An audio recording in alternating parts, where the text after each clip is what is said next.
கேளுடா, நீ கேளு. எல்லாத்துக்கும் நான் தான்.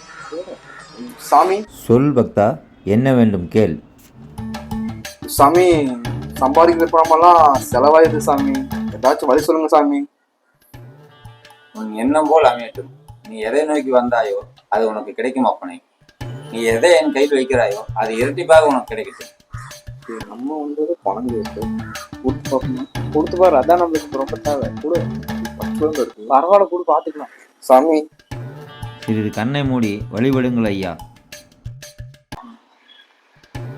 பக்தா, சாமி பெற்றுக்கொள் மகனே.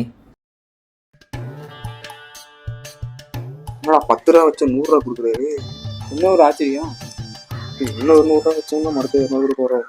கொடு கொடு, பெட்ரோல் செலவுக்கு ஆச்சு. சாமி, சொல் பக்தா, இன்னும் எனக்கு தேவைப்படுகிறது சாமி.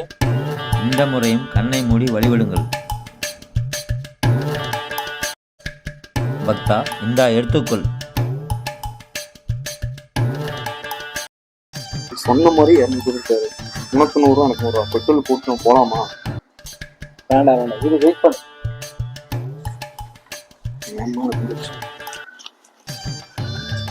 எங்க அப்பா கிட்ட கொடுக்க சொல்லி காட்டுக்காரங்க தேங்காய் காசு கொடுத்தாங்க. சரியா? 10,000 அது. இருந்துட்டு போகுது. 10,000 ரூபா அவருக்கு கொடுத்துட்டு இவர்கிட்ட 10,000 ரூபா கொடுத்தா 20,000 தருவாரா? 10,000 ரூபா வீட்டுக்கு கொடுத்து 10,000 ரூபா நம்ம செலவு. நீ 5,000 நான் 5,000, ஓகேவா? அதிகமா ஆசைப்படுறோம்னு தோணுது.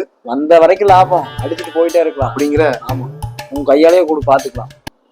சாமி, சொல் பக்தா. இவனுக்கும் கஷ்டம் இருக்கிறது சாமி. ஏதாவது பார்த்து செய்யுங்கள் சாமி. பக்தா, தொகை அதிகமாக உள்ளதால் இந்த முறை நீங்களும் கண்களை மூடி அப்பனை வழிபடுங்கள்.